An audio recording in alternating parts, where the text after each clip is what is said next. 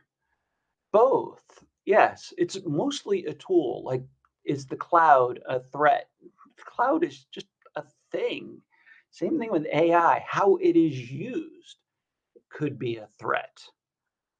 So developing that context, this is why I'm kind of passionate about understanding definitions.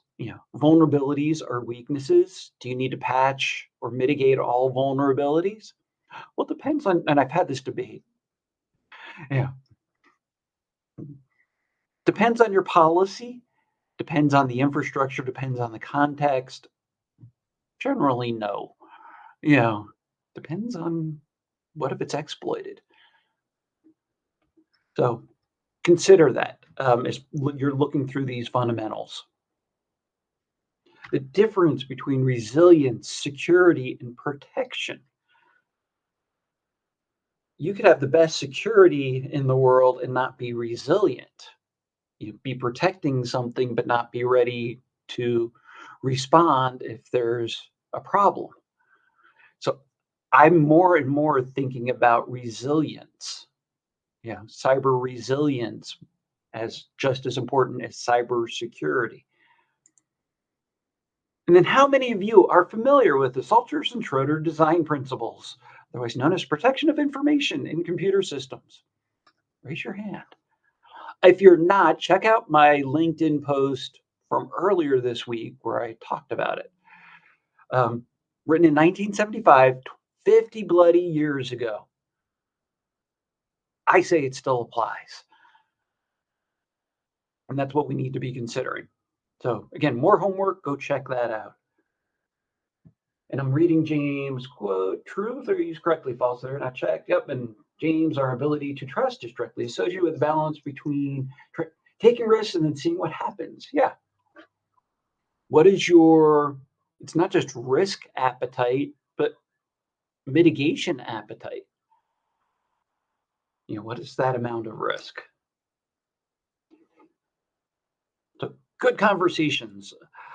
NIST CSF, if you're not familiar with it, it's a really sound process. You can also look up the Center for Internet Security Top 18 Controls. So CIsecurity.org, Top 18 is another good framework to use.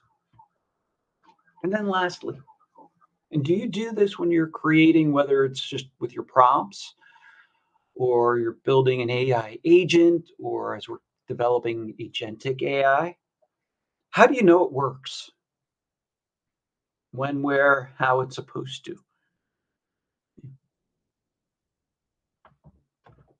Is it working 100% of the time? Do you only need it to work 90% of the time? What does it mean? How do you measure it working? A technique that I recommend we use looking at AI and anything that we develop, it's called threat modeling. It was developed by Adam Shostak at Microsoft 15 or 20 years ago. You may be familiar with the STRIDE threat modeling framework, and STRIDE stands for spoofing. Can it be spoofed? Can it be tampered? Repudiation. Do you have the proof? Does it lead to information disclosure? Denial of service? Or can I use it to elevate my privilege? Consider this, whatever you're doing within AI. Think of STRIDE. Can I try to fake it out? Can I try to inject false data? Do I know where I'm finding or getting that data from? Is it going to give me information I shouldn't have access to? So the idea of threat modeling is around 4 questions. What are we working on? What is the use case? So what can go wrong? Look at STRIDE. Okay, we've determined what can go wrong, but how important is it? What are we going to do about it? And then remembering to have that feedback loop. Did we do a good job? And that kind of goes back to the previous question. How do you know it's doing what you wanted it to do? So This is a well-known framework. If you're not familiar with Adam Shostak's work, I provided links. You should have this in the slide deck. Are any of you Star Wars fans? Raise your hand if you're a Star Wars fan. Or put me or I or thumbs up in the chat. And then while you are all telling me if you're Star Wars fans, I will answer James' question. Can you think of examples recently where large companies have improperly rolled out and used AI? So we'll get into Star Wars in just a minute. Let me answer James' questions first. Um,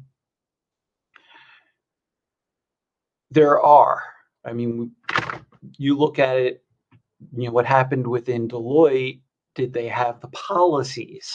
So the story I used earlier with Deloitte created a report that had hallucinations, wrong references.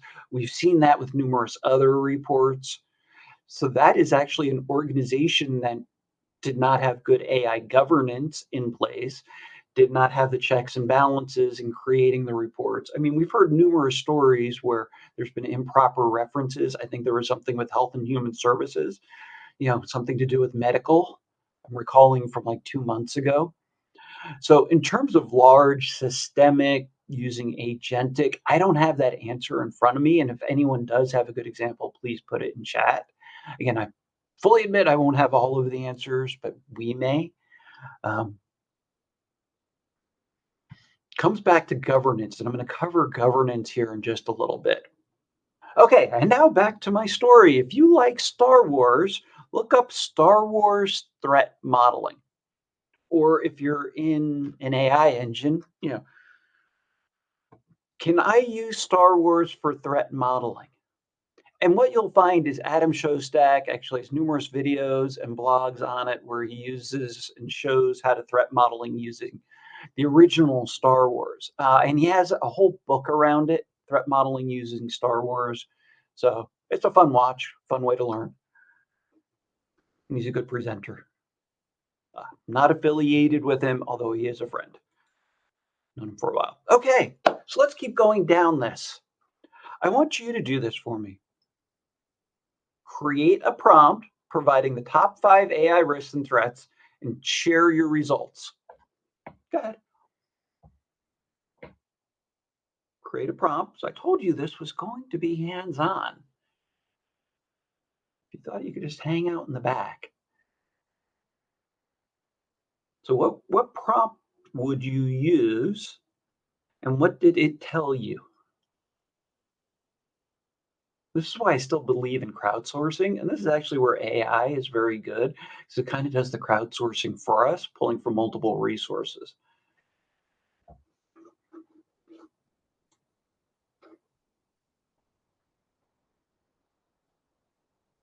And while you are putting your prompts, I'm just going to answer James. So workshops typically work, y'all. Thank you, John. Practice. And don't worry if you don't have the perfect prompt. Perfection is way overrated. You'll notice just with me speaking. To answer James' point, AI governance, yes. Do you have your AI strategy? We see organizations failing, and quite often organizations fail, but it doesn't get known publicly. They're good at keeping it internal, so there's lots of others, kind of like a cockroach. But if they don't have that strategy in place, how we're planning on using AI, how we're rolling it out, where we're rolling it out, do we have that playground for rolling it out? Now, we established the boundaries for using AI, the guardrails, having all that in place? Do we have an incident response plan for AI? Have you incorporated that as part of your incident response tabletop? Your AI agent all of a sudden goes out of control. What do you do? Turn it off. Hopefully it'll allow you to turn it off.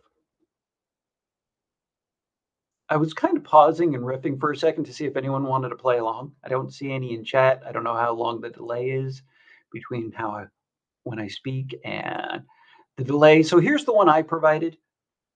I'm building a presentation on cybersecurity and AI for a technical audience. Please provide 5 ways. Oh, should you say please to AI? I'm just naturally polite. I say please for everything. Try to say thank you the way I was brought up. Actually, I've learned AI is nicer to you if you're nice to it. If you call it a POS, it may not respond as nicely. So, my 5 ways it can be used for reconnaissance, automating social engineering, supercharged phishing. I give you the example text got on my phone saying I'm in Nebraska. Of course, deep fakes, I'm going to provide more on that. Creating malware there, and this may have already been talked about. John, please jump in, just say something in chat. Can you use it to help you identify a vulnerability and help and create an exploit against it? If you do that, do it very safely. We'll talk about that momentarily. And then, can you poison the information it's getting originally? Like any process, if I can hurt the input, that hurts the output. If I can inject data at the beginning, this comes back to that integrity of data. Go back to your fundamentals of security, CIA, confidentiality, integrity, availability. You know, does the data need to stay confidential? Has it been tagged as confidential? Who can change the data? And then is it there when I need it? Checking.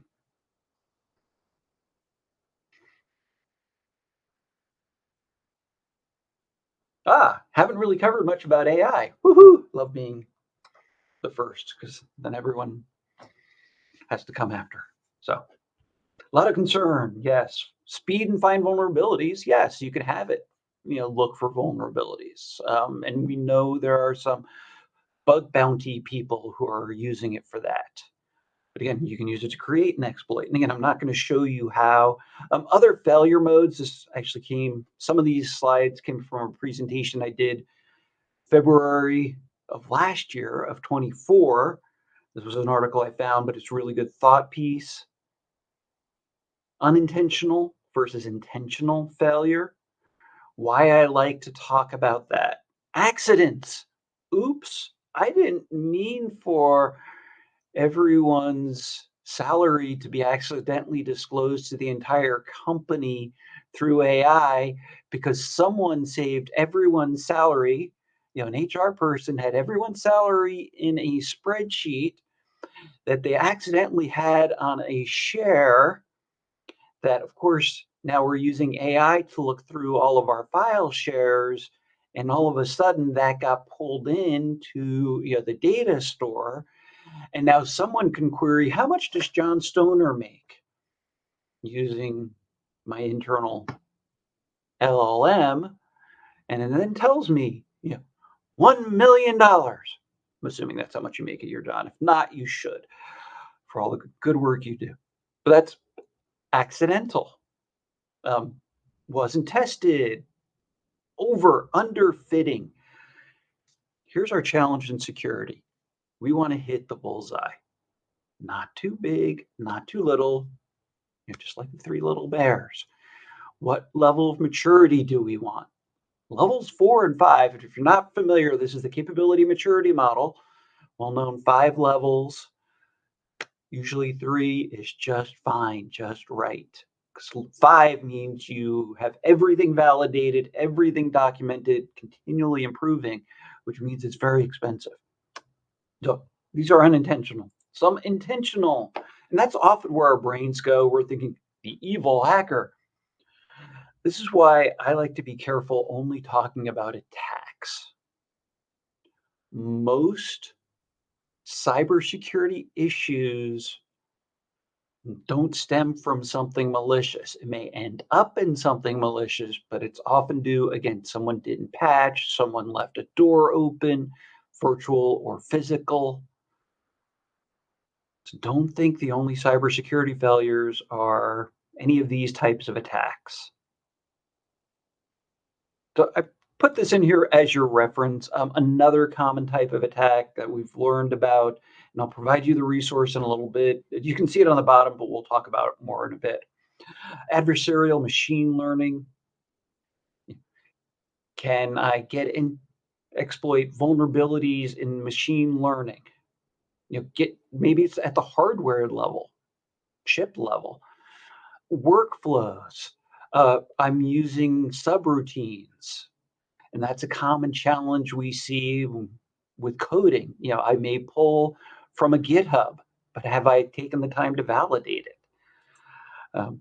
Other types of AML attacks, it could be within a some type of a human prompt, or even can I inject in a machine prompt, some bogus information.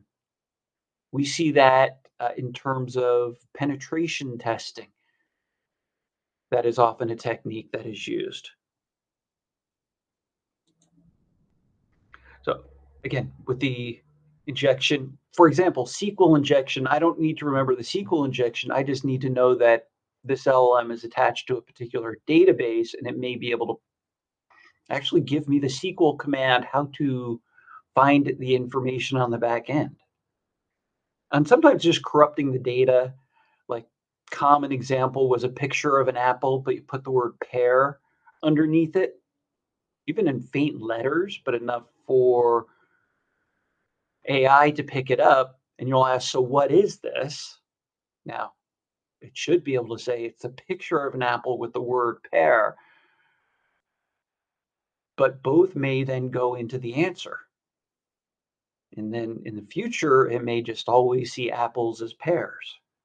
If you are able to replicate it enough. So keep in mind, a lie repeated enough is considered the truth. This goes for humans and machines, by the way. We see it all the time in our world. So if I can just keep injecting my lie very subtly over time, people will, the LLM will perceive it as the truth. All right, next topic, deepfakes. Have any of you played or created your own deepfake? You can say I if you have, or put something in chat.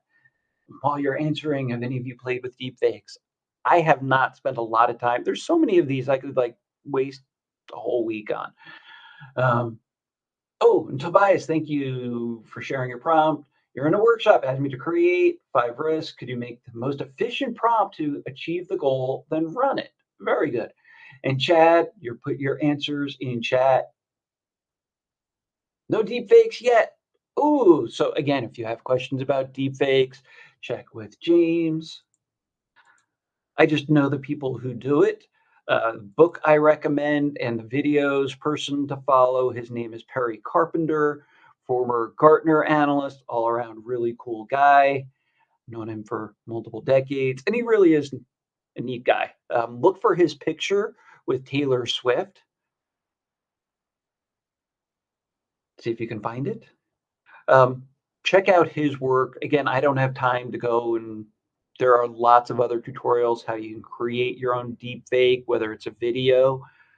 I fully anticipate deepfake Rons to be out there before too long because I have numerous videos out in the wild on the internet, which is fine. I figure if I get enough deepfake me's, then the real me can go and retire on a boat somewhere. I'll just let all the deepfake me's do all of this work because it's often just repeating what I've said before. Um, Same thing, but with voices. You can do it with voice. Go look at the tools we've shared before. I'm just checking, James, if you have any particular tips or tools about fakes, you can throw them in chat. Or if you have a talk coming up about it, you can put it in chat. Thinking of boats. I'm scared to click on that link. Oh. So who can tell me what type of computer James is on right now?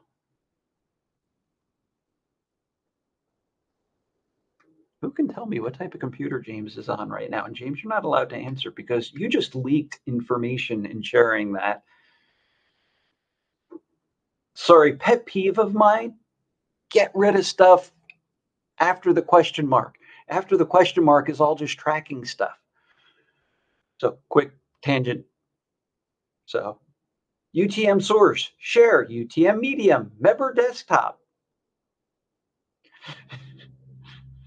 So yeah, I've taught that to so many because most people just blindly copy and paste a URL. And I'm like, oh, good. Thank you for giving me all of that information that I didn't need to know. But as an Intel officer, I love. Anyway, sorry. Fake, check out fake stuff safely. All right. Agentic threats. We're coming back to agentic. Go back to that definitions from before. These are some specific. Can I get into what is the goal of it by changing the instructions? Can I put as a part of a prompt or find a way?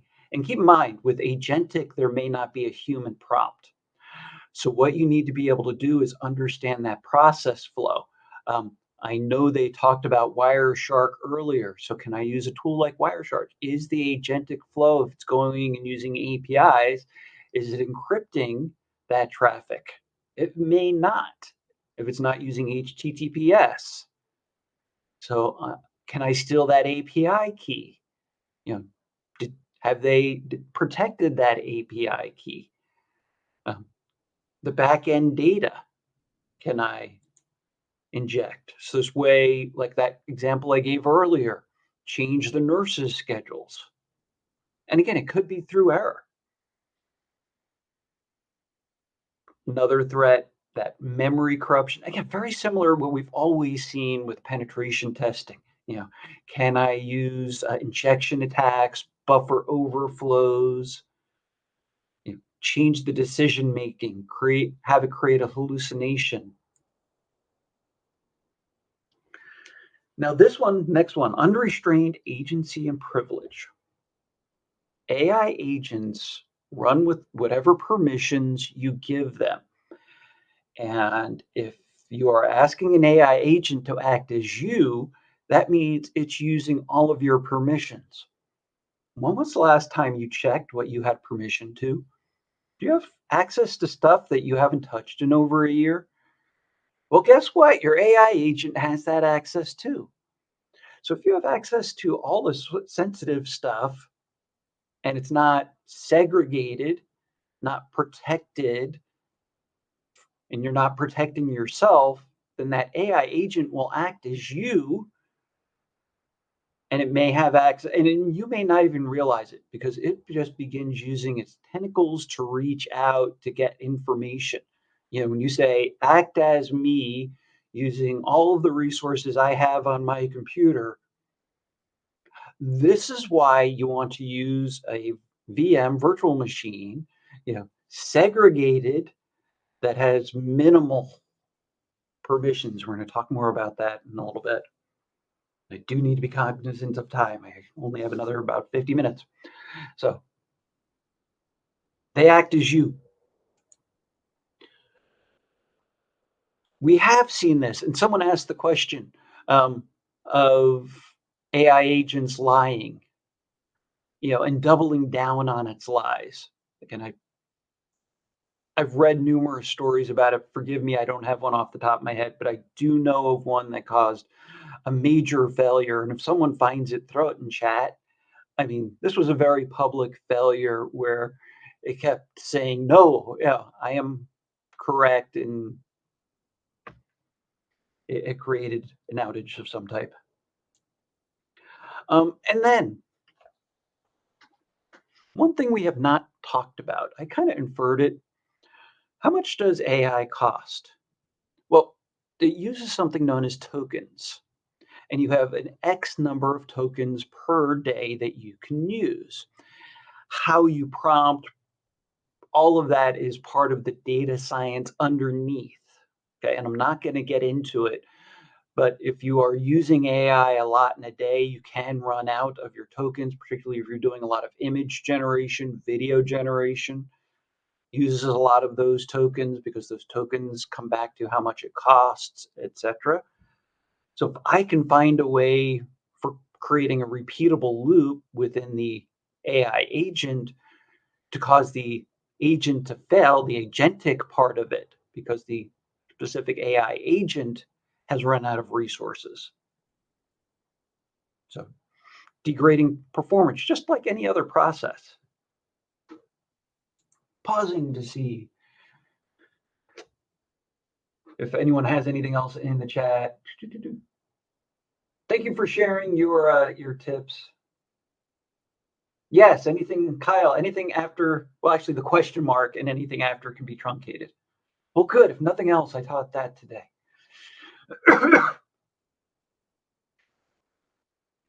Oh, and do you know what machine I'm on? Yes, I'm on Windows 11. Wait a minute. There you go. Thank you. API 3 million in-out token, or $3 per million. Yes, it does build up. Yes. Okay, let's keep moving forward. So building your cybersecurity skills, looking at with an AI lens. First of all, and I should have put this slide early on. Problem with slides is that they are very sequential, and I work in parallel, and I need to cover like 14 slides at the same time, and I can't. So anyway, first, hack yourself. Do you have a safe environment? Like Kyle, you mentioned you built your own LLMs. Make sure I would actually use a laptop, maybe take it off of any network other than my internal Wi-Fi that's not connected to an internet. So this way, if something bad happens, I only break something that I own. As you experiment with AI agents, make sure, again, you separate where that is. Do y'all know what the Morris worm is? What's the Morris worm? And for those who don't know, you can use your favorite AI to look it up. That's exactly the incident I'm talking about. So back in the 1980s, check it out. The first internet worm happened. I see it happening again with an AI agent, by the way, because firewalls, modern ones even, won't know that's not valid. It may just look like valid HTTPS traffic as a human, and it may be able to evade, the captchas. So first of all, set up your home lab. If you need instructions on that, contact me outside of this. Keep practicing, ask questions. If you're not sure, ask questions. You can ask AI, you know, keep me safe. And then from Sun Tzu, one of the most quoted books in cybersecurity, know the enemy, know yourself. So some quick tangents, understanding AI adversarial techniques. First of all, very handy for open source intelligence. See Jeff T's Influence Ops talk from yesterday that unfortunately he wasn't able to complete. But he started talking about open source intelligence. Basically, it's that reconnaissance that we perform. Tools, use just common tools. Tell me about, this infrastructure or this person or this organization. Do your homework on it. And then I've learned about adversarial AI tools. Well, these are used for sales and marketing, so they're not necessarily adversarial. You know, like Hunter, the Harvester, used for email, because many sales folks and marketers are just social engineers. You can tell them I told them that. I did want to then talk about vibe coding. Again, I am not a coder, a programmer. I just wanted to provide you with the information about it. It can actually help you create code. So this way as you are creating your own AI agents.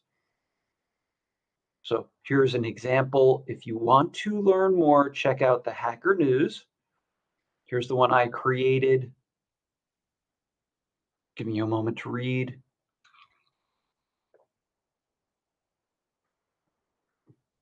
Which I think this could be very handy. I get an email and I'm not sure, paste it into my handy dandy tool. Let's just say it's personal. I don't have something at work where I can notify someone, or I own my own business, small business. Can I use that one? Sorry, I forgot the name of it already. URL scan that we learned about earlier. Automatically plug it into URL scan. Ooh, There you go. Create a whole program around that. Let me switch to go back here because I did want to show. If you're not familiar with vibe coding, here's the resource that I provided. Basically, using human language, you could say, help me create a Python program to perform this. JavaScript or C++, or specific routines. So this is quite in depth, reason why I liked it. And a lot now are using automated coding. However, again, risks associated with it. AI generates what you ask for, not what you forget to ask. I love that quote. So you need to have it provide the bounds. Maybe depreciated libraries. It may not be the most efficient code. So other dangers, and I did not put AI generated image on this little robot, but I took the quote here just to help you remember it. The idea, they are trained to provide you with as complete of an answer as you request based on what you provide. May not be to protect. From my example early on, you have a business analyst who decides they're going to create their own application to make their own lives easier. And so they start vibe coding. Does not go through a software development life cycle. They don't understand the risks that OWASP have mentioned with coding. And they don't even think to do threat modeling. They're not even aware of threat modeling. And so many of them, they're like, well, I've been doing this a long time. I'm kind of paranoid. I'll know everything to check. No, you won't. Let's see, others. Yeah. Sensitive data, hard coded. As I was I was practicing last weekend, creating my own AI agent. And it had me create or put an API key hard coded. Now, this was a special API key I created for the agent. So if it ever gets disclosed, there's not a lot of harm in terms of what I created, but just consider that. It had me put an API key in plain text, which I normally would not do. So again, if you have questions about vibe coding or if you have anything, so let me check chat, vibe coding, AI assisted coding. Yes, Kyle. And thank you for Chad for putting about the Morris worm. Yeah, I see that happening again. Know about the insecurity worm from Wreck-It Ralph. There you go. Everything I learned from Disney. I was just reading through the chat. Thank you. Please keep sharing your experiences. I almost wish there were a way I could bring some of you on camera or into the room to actually talk. Maybe next year. So, steps for building an AI agent. Because I heard that as a question. Ron, so how do we build these AI agents? First of all, what's your use case? What problem are you solving? Foot stomp. What is the persona? Who is it for? What is it doing? What is that outcome? What are those threats and risks? Threat modeling. What's worse that could happen? What are the inputs? Have I created that workflow?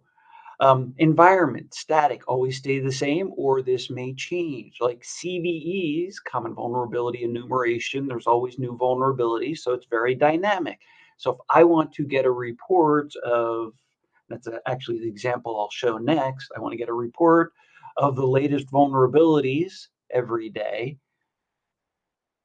something I can automate, have it send it to me every day. Different types of agents. You can see there's the reflex, reacts, when my thermostat gets below, do this. And this sounds like, we've had in place with automation, if this, then that, been around forever, but automating it, maybe even more. A goal. Um, Trying to think of an examples. If you think of examples, please share them. Okay. What's the right tool I should use? Framework. There's so many to choose from. That's actually part of the problem. What LLM? And this is where it just takes that experimentation. And this is why. So building AI agents, I do see as a career potential because so many organizations are looking to do it to automate, but looking through this, you see all of these questions that need to be answered. Who is answering those? How are they answering it? How have they confirmed the answer? It's not as automatic or auto magic as you may think. Okay, for those who are interested as an independent exercise, create your own sample AI agent like the prompt. Create an AI agent, email me the top 5 cybersecurity news articles every day with each article summarized. Step-by-step instructions, free tools. So this was actually the prompt that I used. I wanted to stay on a common machine. Otherwise, it would say use Linux. And I didn't want to spin up my Linux, but it provided me with the different tools from Python, feed parser, and a lot of these you would just pull into Python. This is where I needed my OpenAI API. Is that free? And keep in mind, free, then you need to keep it small because free gets filled up or used very quickly. Yagmail to send the email, and then just on my local machine, task scheduler. And these were the objectives. So for those who are interested in trying this, try it out. I played with it for like 2-3 hours last weekend. Um, I did not have it to a state where I feel confident in sharing.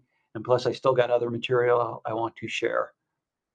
So, questions on building an AI agent, though. I want to pause here for a second. And it's good. I see Chris subscribed several email news summaries generated by ChatGPT. You may just now need to create one, to take the summaries of your summaries based on specifically what you are looking for. So just pausing to see if anyone else. All right. So are you ready to go down another rabbit hole with me? I warned you. And I keep my eye on the time. I have a clock up because some of these, again, I could take a whole day. How many of you have played with MITRE Atlas? Again, say me or put it in chat. And if you're watching this virtually or through the recording, then you can't answer unless you have your AI agent answer for you live. Let me find you. I thought I had it. I did not have it up. Oh, I'm going to pull it up right now.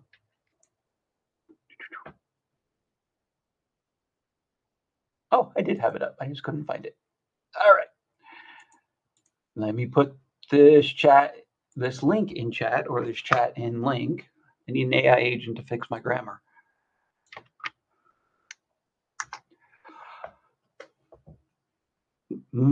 MITRE Atlas is the corollary to the MITRE ATT&CK framework. If you're not familiar with the MITRE ATT&CK framework, it's been around for numerous years, focusing on the process, penetration testing, how do we perform any type of security testing throughout the whole life cycle, throughout the whole process.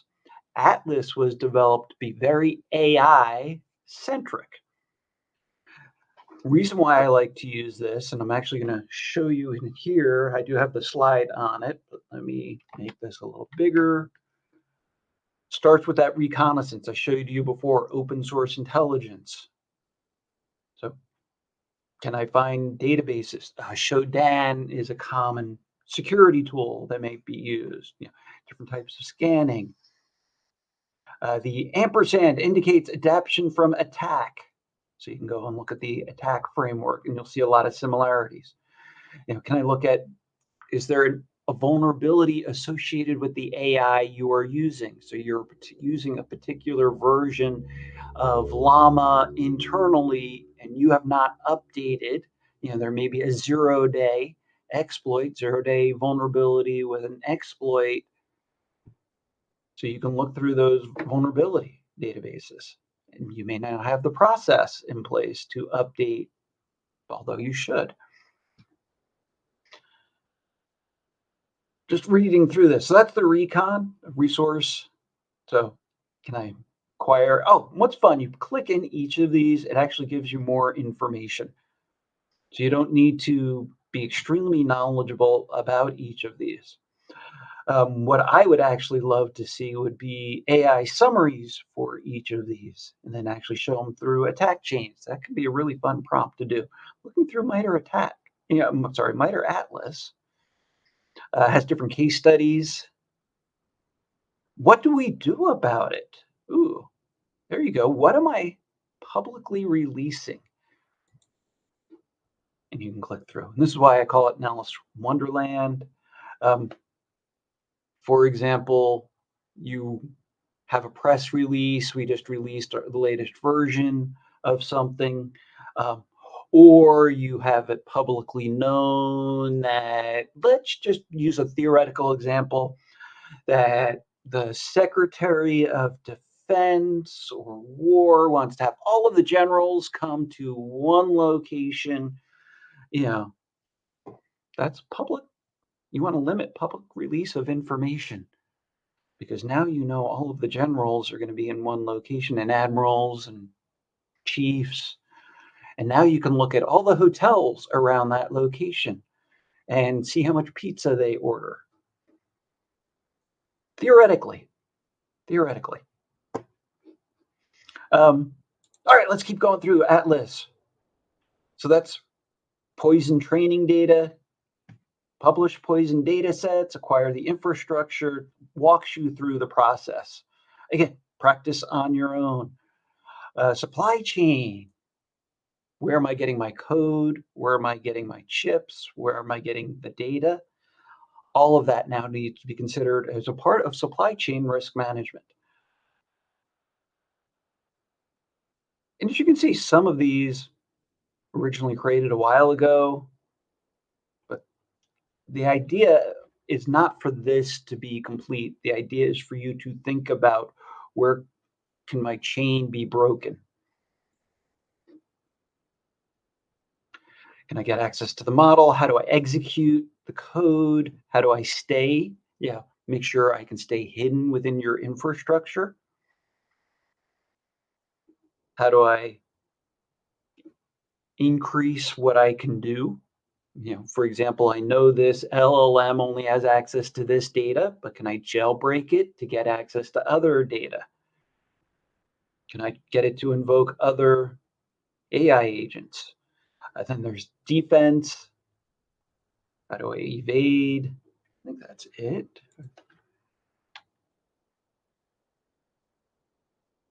No, there's more. Credential, can I get unsecured credentials, like admin accounts that may still be using passwords, or again, API keys. Discover artifacts, hallucinations. How can I use it to collect?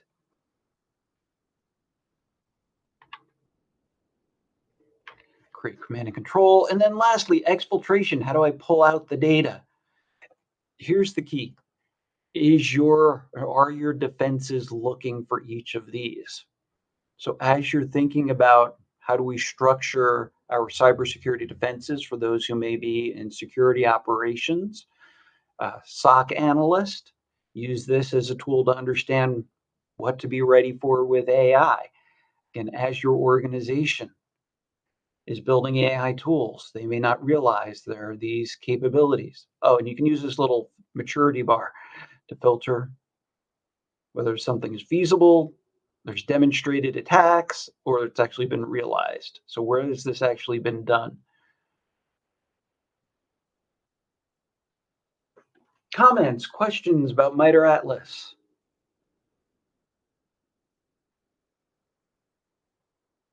I'm not seeing any in chat. A lot of you said me, but part of my goal here take some more time to review it. Even if you are familiar with it, there's always something to learn there. Okay, other tools. I got like a ton of other tools. Um, and as always, I have way more slides than I know I'll ever get into, but I really wanted to make sure I provided these as resources. So OWASP, Open Web Application Security Project, has been around for multiple decades. They have their AI project. If you have not been on their website recently, again, I'm going to pull it up. Again, it is very much a rabbit trail website. Let me do this. I want to pull up the base one and just put this one in chat because this is literally my thinking in terms of get out and play. And why I call these Alice in Wonderland rabbit hole sites, because you start here, you read about their content.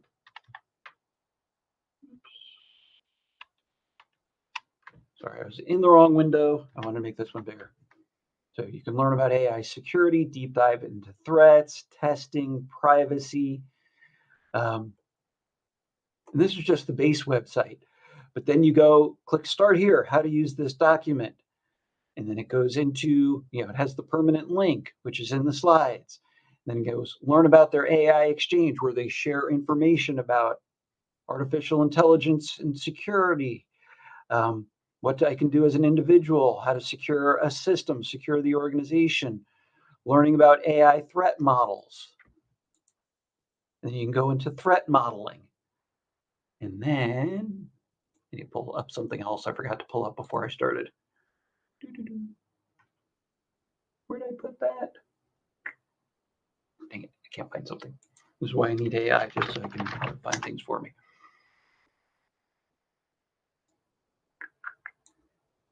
One second, I'm looking for something. Anyway, I won't be able to find it. OWASP has a really cool threat model. That's actually a PDF you can pull up. Other rabbit trails I found. You can get into how to address AI. This is in the slide. So 5 steps for AI security based on the word guard, having that governance in place. So for those who are looking to consult on this, I would use this as a resource. Kyle, I'm looking at you. If you weren't familiar with this, let me know if you were or not. Govern, understand, adapt, reduce, demonstrate, kind of following a cycle. And talks about each of these steps. Adapt your practices. Do you have change management in place? Have you adjusted threat modeling to include AI? Many don't. Many organizations only do threat modeling as things are being developed. How about as things change? Ooh, quick trivia. So many of you may need, you look at NIST 800-53 controls. How often do you validate your controls? What does NIST say on when you should be validating controls? And we bring that up on purpose right here. Who has that answer? How often should you validate controls? And thank you for sharing AI Safe 2 framework. If you have a link, please share it, Vincent. So NIST says approximately annually. However, when there are major changes, that's where organizations tend to fail. They don't go and revalidate. They don't reperform threat modeling. They don't perform new security testing. Supply chain, you're updating code may be pulled from a separate resource. Do you use SBOM, software bill of materials? If you don't know what an SBOM is, you can look it up. And AI bomb. And yes, they've heard all of the jokes associated with BOM part. It's basically quick explanation of SBOM, software bill. Do you know where your software came from? It's basically an automated process that gives you information, its version, who owns or maintains it, what it may comprise of. If you recall from multiple years ago, I forget when, Log4j and how many organizations struggled because they didn't know where they were using Log4j within their Java infrastructure. SBOM was created to help solve that. Still getting propagated, if you will. So I'm just reading your comment. How much strength have you gotten asking something like COD to integrate some of those security processes when the code you are? Great question. So if you don't ask it, it won't provide it. So I would actually, as you're developing code, you can go back and ask it, use the technique shown in MITRE Atlas, and you may not even need to provide the link to say using, make sure there are no, or let me know where the known vulnerabilities may be. And yes, James, whenever the scope or use of LLMs change, which could be all the time. Anyway, let me go back to OWASP. Only so much time. Gives you the structure for threat modeling. So during development, through using the model, threats during runtime, impacts of threat modeling, gets into development. Really good information here. Model least privilege, I need to get to that. Hallucinations and prompt injections can change commands. Okay, so this is what I wanted to show you. You see this AI security matrix. Let me do this. So it's very similar to the MITRE Atlas, but giving you controls versus threat categories. Again, are your developers familiar with this to consider this as they're developing? Many are not. They just are told, create an AI app to do this. Okay. I could spend all day just on OWASP. They have their periodic table. And I was beginning to show it's actually clickable. So this is what it looks like into AI security threats. And you see there's lots of highlighted text on this. You can actually click on it and dive into it. So see the PDF. Other tools. Again, I wish I had more time. There's a whole adversarial robustness toolbox. I think I actually had this up as the website.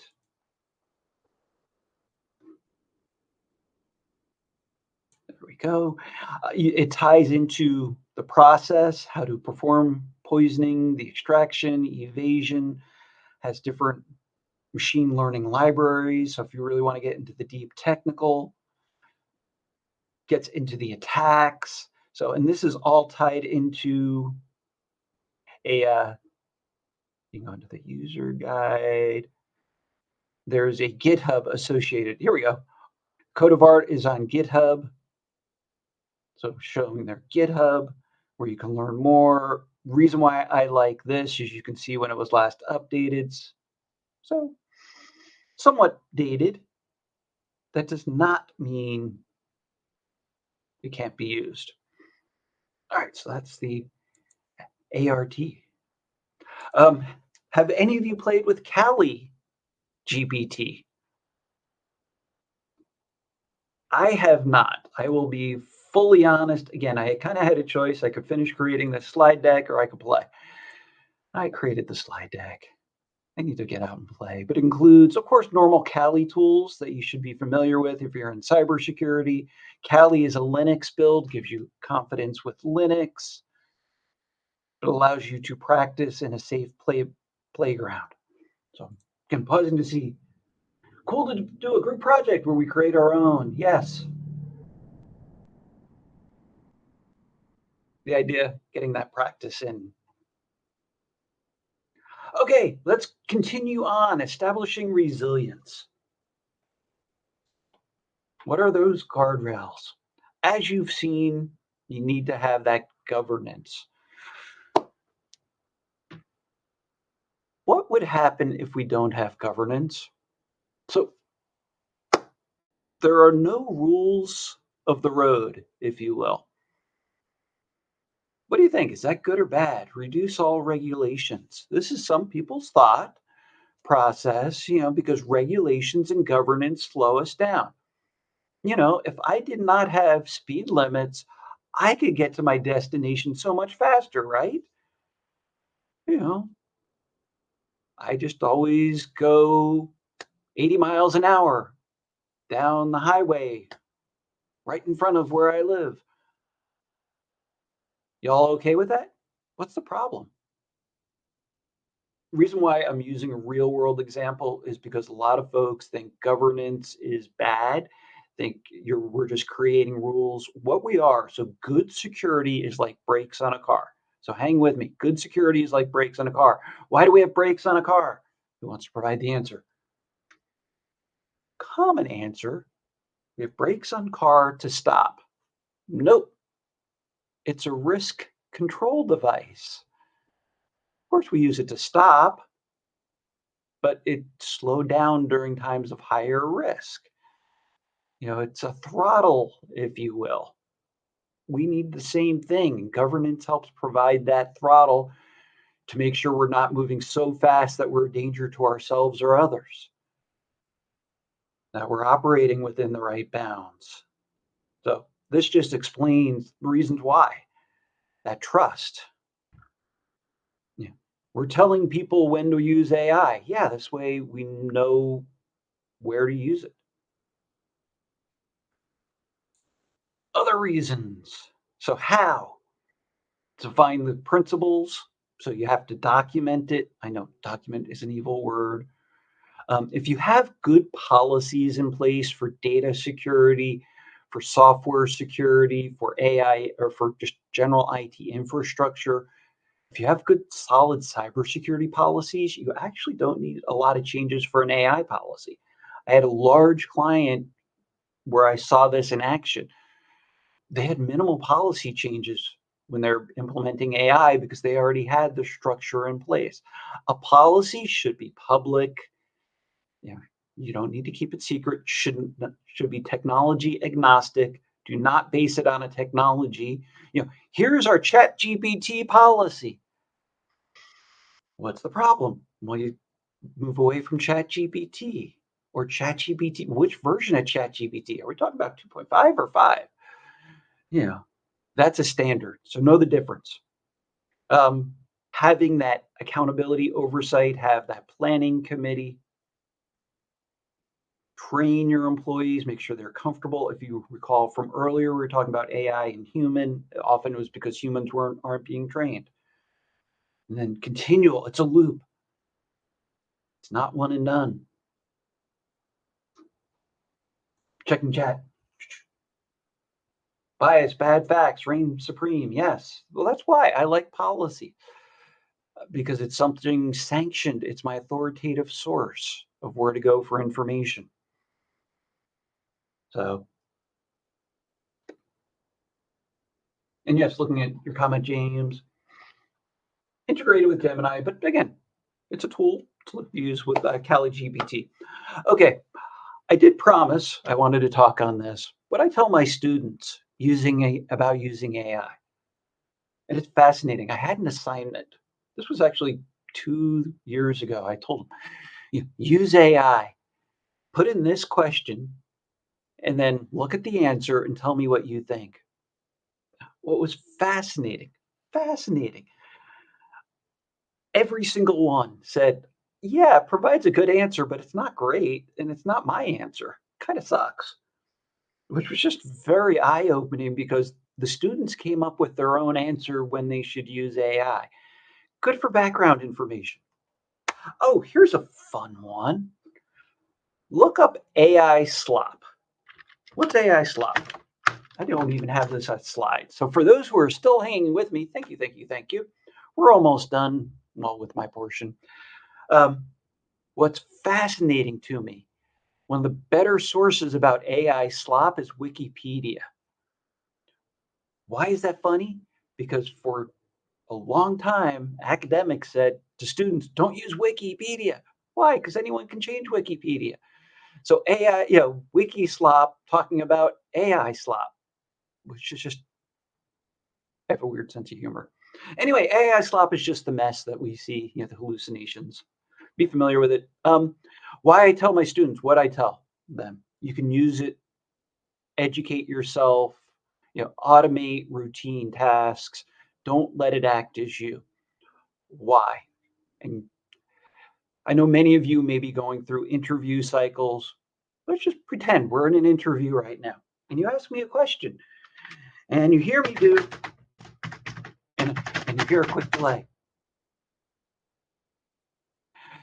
And then I provide an answer like this, as if I'm reading from something from ChatGPT. Would you hire me? Of course, the answer is, of course not. And that's actually, I have not changed that for 10 years. But Ron, that was before AI was popular. I know. I've been telling that to students for years why you shouldn't cheat. Because when you're in the interview, you may not have AI to lean on. You may not have earbuds in who can give you the answers. Have your own answers. Okay, enough of that soapbox. It's all about culture. I'm just going to zip through these. You can read about it. So I created this more for organizational use. Other things to consider. What does CISA say about AI? So from 2003, discussions of artificial intelligence often swirl with mysticism regarding how AI systems function. The reality is far more simple. AI is a type of software system, period. So you should understand secure by design. Mental note, I need to send this to my developer friend. Anyway, who's learning about how to securely develop. If you have not seen it, check it out. Another resource, this is from CISA, so Department of Homeland Security, and the UK about guidelines for secure development. Give this to anyone who is developing using AI within your infrastructure. Walks through the common process, design. Have you baked security in? Are you doing your threat modeling in your development process? Are you testing? Do you have multiple tests using multiple types of testing tools? Do you deploy it? How do you make sure it stays up to date? Do you have the process for keeping it up to date? There's lots of other OWASP projects that have their whole Gen AI security project. From my company, we have something called Aegis, which is our guardrails covering governance, identity, data, application security, threats, and then zero trust. I'm going to, and you can read about it on the link. That's just our public blog. Use that just as your framework. But I do want to talk about zero trust. So zero trust was started by Forrester, my main employer, back around 2010-ish by John Kindervag. The idea of we can't just trust everything equally anymore. And basically, we need that zero trust mentality as we live and breathe, particularly with AI. Now, things to think about associated with AI, you may be familiar with the term least privilege. Well, we actually now are using something called least agency. And to paraphrase, it's beyond just what are my privileges, what are my permissions, but it's what am I allowed to do? Because permissions can sometimes be very broad. So within AI agents, what are they allowed to do? They may be able to see data, but they can't manipulate it. They can't do other things. They can't talk with other agents. That's all that needs to be considered associated with the idea of zero trust.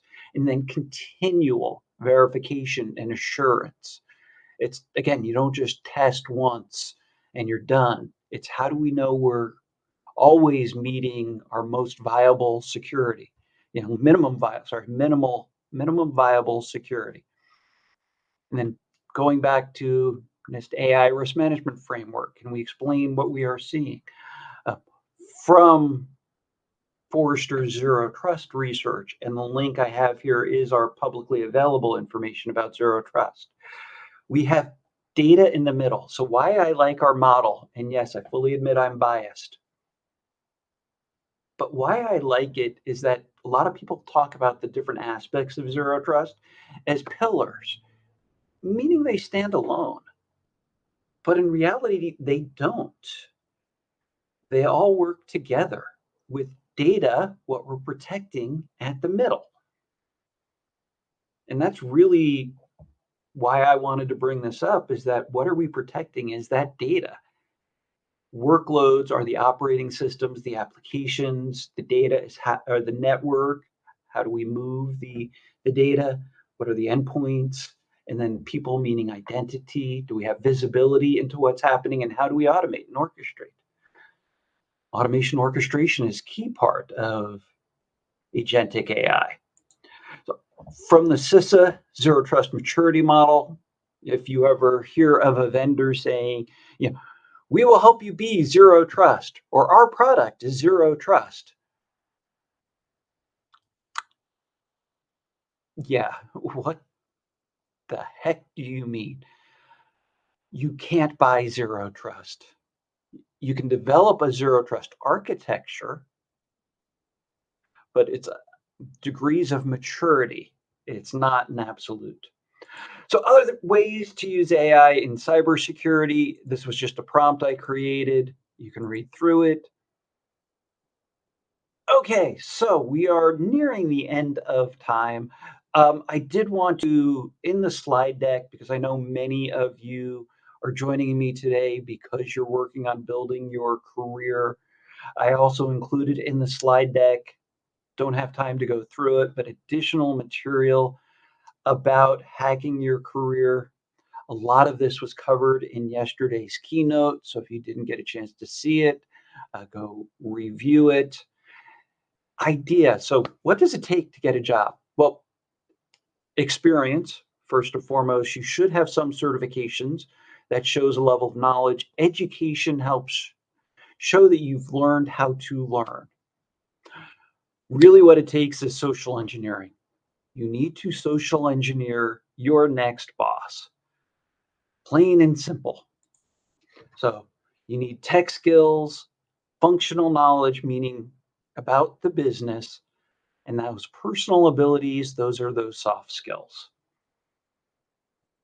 And that experience, expectations. So, some of my tips, what are your goals? So, what do I mean? Social engineer your next boss. And here I have my actively learn, but I'll be focused on this. As you're interviewing with someone, make sure you look them up on LinkedIn, connect with them, build rapport, learn something about them, use it during your interview, help you stand out. And this is before the interview. Find the jobs that you like and then connect with the people who are there. Our hiring process is terribly broken. They are, if you look out on LinkedIn for jobs out there, you will often find that there are 1,000 applicants within 3 hours. We're seeing a lot of those being auto generated. Yeah, they see the announcement, they have their AI agents to automatically submit applications.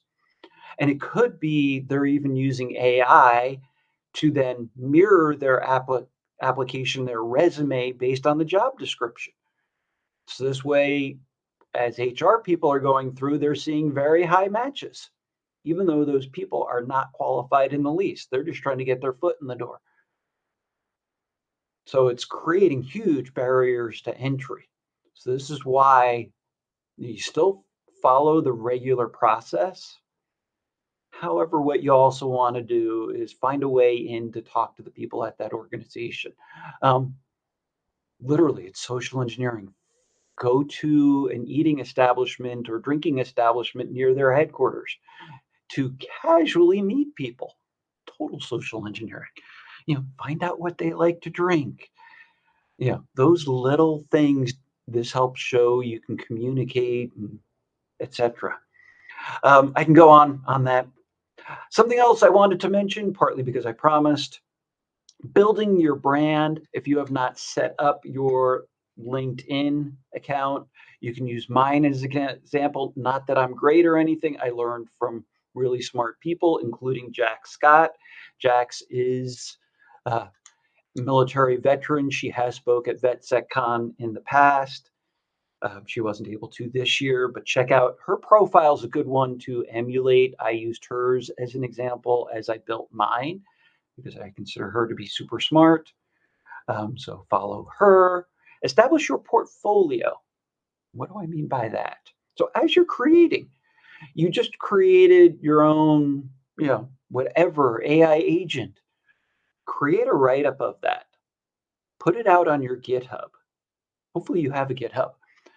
And this way you can show hiring managers.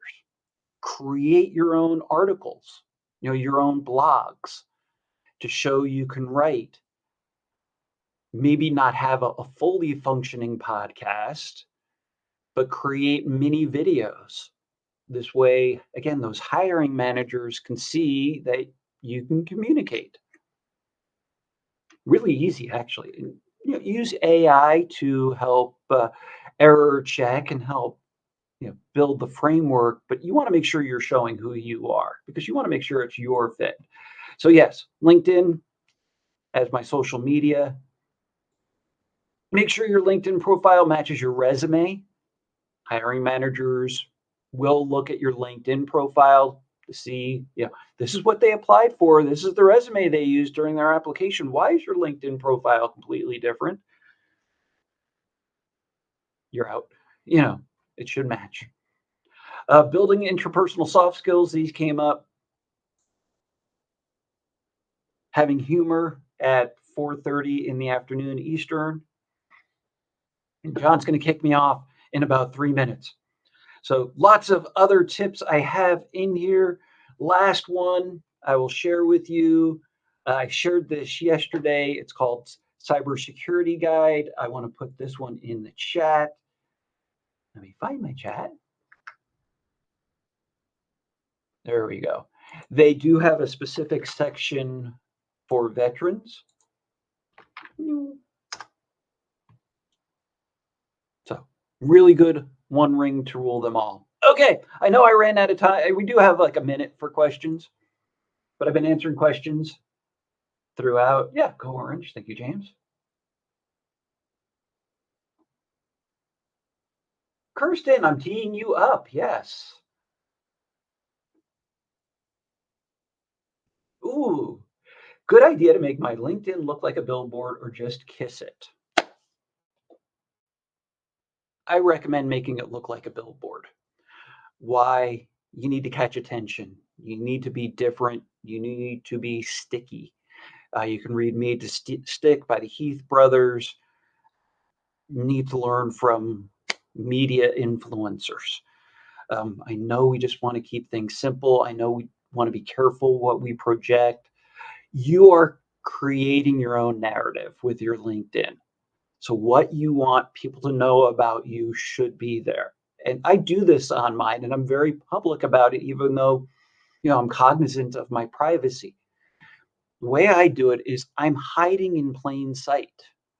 When people look for me, I control what they find through that search engine optimization, through what I have on my YouTube, on my social media. So this way, someone who does casually look for me, they go, oh, wow. And it makes it really easy for folks to connect. So that's mine. You can actually do both. I'm not saying you need to be over the top. You don't need to use lots of videos, but it does need to be somewhat showing who you are. So this way, someone at a glance will know who is Ryan. So hopefully I'm answering your question. Yeah, I like John's answer too. Hit your Branson either. Yeah, we sort of touched on it real briefly last night, Ron, and I don't know if Kirsten's going to cover this, but branding is a thing that people, veterans at some point need to think about how they are perceived. And that starts with your public presence on all of your platforms, right? Yep. So let me just wrap up. So my slides are available on my GitHub. I'll put these links, unless John, you beat me to them. I have recently put your slide links in there, Ron. Awesome. You are awesome, my friend. Okay, so you can read all about it from the RSA conference. You do have homework. So next steps, try 2 to 3 resources. I provided you with like 50. So you should be able to find 2 or 3 new ones that you are not familiar with. Practice prompting, build your own AI engine, then set a calendar reminder for 1 month. Why, Ron? Because then in 1 month, you're going to forget VetSecCon ever happened. So you set a calendar reminder, automate it for yourself to go back through and review this. And you can go, oh, wow, I forgot about that. And then share this with others. Thank you so much for giving me your Friday afternoon. I had fun doing this. Hopefully you had fun joining me in this ride. Any other questions? Any comments, John? Yeah, I'm just checking the Q&A tab. There's so many tabs here. I know, right? A lot of them are from a day ago. Yeah. Ron, that was awesome. We really appreciate taking your time to build this and then present all of this information. This was a really interesting journey into AI today. I learned a lot. Hopefully, everybody that was here learned a lot as well. So yeah, we couldn't have the conference without our speakers, and we're really appreciative of the workshop that you gave us today. My pleasure. Hope everyone has a great day, and I'll just see you more throughout VetSecCon. Please connect with me. Otherwise, this is Okay. Ron Werner out. Be safe. Thanks, Ron. We're going to real briefly just stop the broadcast so I can get a break in the recording. So stand by for like 1 minute.